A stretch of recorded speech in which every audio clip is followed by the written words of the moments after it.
Hey, good afternoon, guys. We're going to post videos starting daily around 1:30. That's when my kids have quiet time, so it's easy and quiet for me to record and get them online for you guys through the YouTube channel.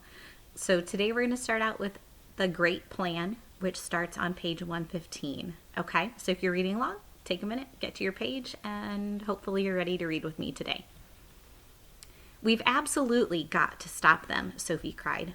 "Put me back in your pocket quick and we'll chase after them and warn everyone in England they're coming." "Redunculous and possible," the BFG said. "They is going 2 times as fast as me, and they is finishing their guzzle before we is halfway." "But we can't just sit here doing nothing," Sophie cried. "How many girls and boys are they going to eat tonight?" "Many," the BFG said. "The flesh lump eating giant alone has a most squackling wopsy appetite." "Will he snatch them out of their beds while they're sleeping?" "Like peas out of a pottle," the BFG said. "I can't bear to think of it," Sophie cried. "Then don't," the BFG said.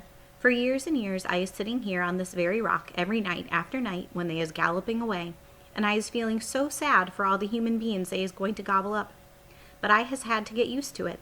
There is nothing I can do. If I wasn't a titchy little runty giant only 24 feet high, then I would be stopping them. But that is absolutely out of the window." "Do you always know where they're going?" Sophie asked. "Always," the BFG said. "Every night they is yelling at me as they go boodling past. The other day they was yelling, 'We is off to Mississippi and Miss Zuri to guzzle them both.'" "Disgusting," Sophie said. "I hate them." She and the big friendly giant sat quietly side by side on the blue rock in the gathering dusk. Sophie had never felt so helpless in her life. After a while, she stood up and cried out, "I can't stand it. Just think of all those poor girls and boys who are going to be eaten alive in a few hours' time. We can't just sit here and do nothing. We've got to go after those brutes." "No," the BFG said. "We must," Sophie cried. "Why won't you go?" The BFG sighed and shook his head firmly. "I has told you 5 or 6 times," he said, "and the 3rd will be the last. I is never showing myself to human beings." "Why ever not? If I do, they will be putting me in the zoo with all the jiggy raffies and the caterpillars." "Nonsense," Sophie said. "And they will be sending you straight back to an orphanage," the BFG went on.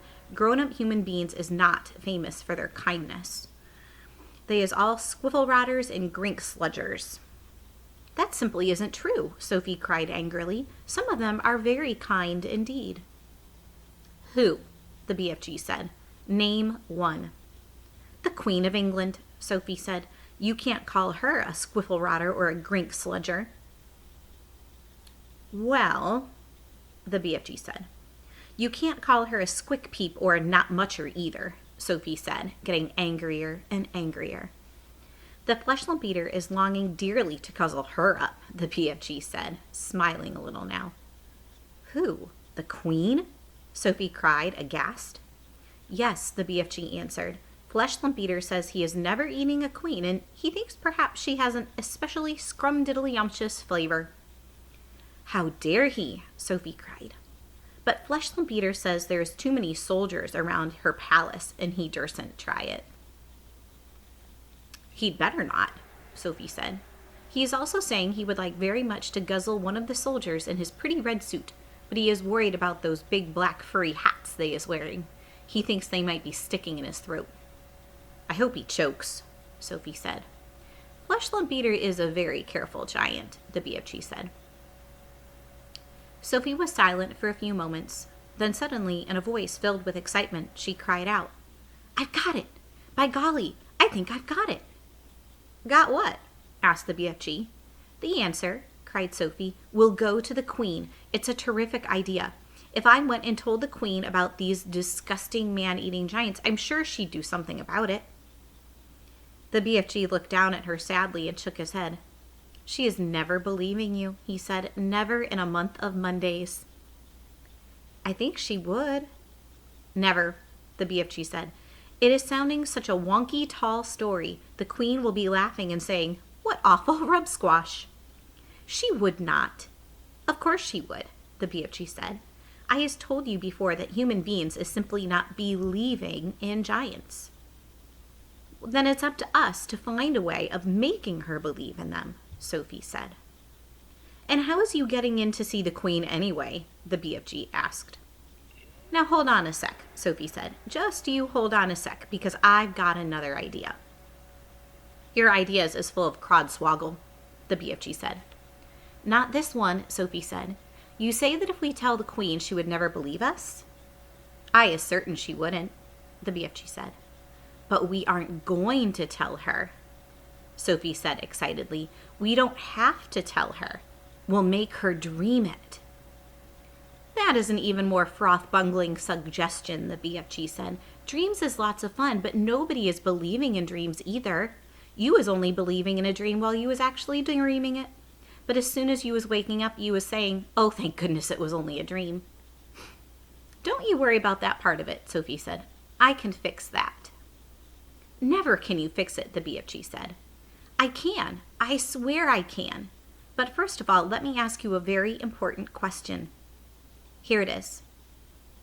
Can you make a person dream anything, absolutely anything in the world? Anything you like, the BFG said proudly. If I said I wanted to dream that I was flying in a bathtub with silver wings, could you make me dream it? I could, the BFG said. But how? Sophie said. You obviously don't have exactly that dream in your collection. I do not, the BFG said, but I could soon be mixing it up. How could you mix it up? It is a little bit like mixing a cake, the BFG said. If you was putting the right amounts of all the different things into it, you was making the cake come out any way you want. Sugary, spongy, curranty, Christmassy, or grab-switchy. It is the same with dreams. Go on, Sophie said. I has dillions of dreams on my shelves. Right or left? Right, Sophie said. I has dreams about bathtubs, lots of them. I has dreams about silver wings. I has dreams about flying. So all I has to do is mix those dreams together in the proper way, and I is very quickly making a dream where you is flying in a bathtub with silver wings. Well, I see what you mean, Sophie said, but I didn't know you could mix one dream with another. Dreams like being mixed, the BFG answered. They is getting very lonesome all by themselves in those glassy bottles. Right, Sophie said. Now then, do you have dreams about the Queen of England? Lots of them, the BFG said. And about giants? Of course, the BFG said. And about giants eating people? Swiggles of them, the BFG said. And about little girls like me. Those is the most commonest of all, the BFG said. I has bottles and bottles of dreams about little girls. And you could mix them all up just as I want you to? Sophie asked, getting more and more excited. Of course, the BFG said. But how is this helping us? I think you was barking up the wrong dog. Now hold on, Sophie said. Listen carefully. I want you to mix a dream, which you will blow into the Queen of England's bedroom when she is asleep. And this is how it will go. Now hang on a minute, the BFG said. How was I possibly going to get near enough to the Queen of England's bedroom to blow in my dream? You was talking dumb silly. I'll tell you that later, Sophie said. For the moment, please listen carefully. Here's the dream I want you to mix. Are you paying attention? Very close, the BFG said. I want the Queen to dream that 9 disgusting giants, each one about 50 feet tall, are galloping to England in the night. She must dream their names as well. What are their names again? Flesh Limp Eater, the BFG said. Man Hugger, Bone Cruncher. Child Chewer, Meat Dripper, Gizzard Gulper. Maid Masher, Blood Bottler, and the Butcher Boy. Let her dream all of those names, Sophie said, and let her dream that they will be creeping into England in the depths of the witching hour and snatching little boys and girls from their beds. Let her dream that they will be reaching into the bedroom windows and pulling the little boys and girls out of their beds, and then... Sophie paused. Do they eat them on the spot, or do they carry them away first? She asked. They's just usually popping them straight into their mouths like popcorn, the BFG said. Put that in the dream, Sophie said, and then the dream must say that when their tummies are full, they will go galloping back to the giant country where no one can find them. Is that all? The BFG said. Certainly not, Sophie said. You must then explain to the queen in her dream that there is a big, friendly giant who can tell her where all those beasts are living, so that she can send her soldiers and her armies to capture them once and for all. And now let her dream one last and very important thing. Let her dream that there is a little girl called Sophie sitting on her windowsill who will tell her where the big, friendly giant is hiding. Where is he hiding? Asked the BFG. We'll come to that later, Sophie said. So the queen dreams her dream, right? Right, the BFG said. Then she wakes up and the first thing she thinks is, oh, what a horrid dream. I'm so glad it was only a dream. And then she looks up from her pillow and what does she see? What does she see? The BFG asked. She sees a little girl called Sophie sitting on her windowsill right there in real life before her very eyes. How was you going to be sitting on the queen's windowsill, may I beg? The BFG said. You are going to put me there, Sophie said, and that's the lovely part of it. If someone dreams that there's a little girl sitting on her windowsill and then she wakes up and she sees that little girl is really sitting there, that is a dream come true, is it not?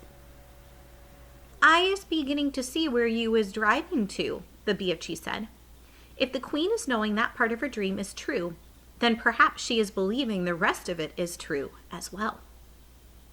That's about it, Sophie said, but I shall have to convince her of that myself. You said you was wanting to dream to say there is a big friendly giant who is also going to talk to the queen? Absolutely, Sophie said. You must. You are the only one who can tell her where to find the other giants. How is I meeting the queen? Asked the BFG. I is not wanting to be shooted at by her soldiers. The soldiers are only in front of the palace, Sophie said. At the back there's a huge garden and there are no soldiers in there at all. There's a very high wall with spikes on it around the garden to stop people climbing in. But you could simply walk over that. How is you knowing all this about the Queen's palace? The BFG asked. Last year I was in a different orphanage, Sophie said. It was in London, and we used to go for walks all around there. Is you helping me to find this palace? The BFG asked. I has never dared to go hide and sneaking around London in my life. I'll show you the way, Sophie said confidently. I is frightened of London, the BFG said.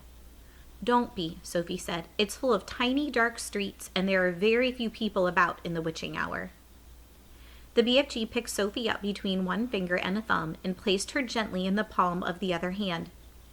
Is the Queen's palace very big? He asked. Huge, Sophie said. Then how is we finding the right bedroom? That's up to you, Sophie said. You're supposed to be an expert at that sort of thing. And you is absolutely sure the Queen will not put me in a zoo with all the catty piddlers? Of course she won't, Sophie said. You'll be a hero, and you'll never have to eat snozcumbers again. Sophie saw the BFG's eyes widen. He licked his lips. You mean it? He said. You really mean it? No more disgustive snozcumbers?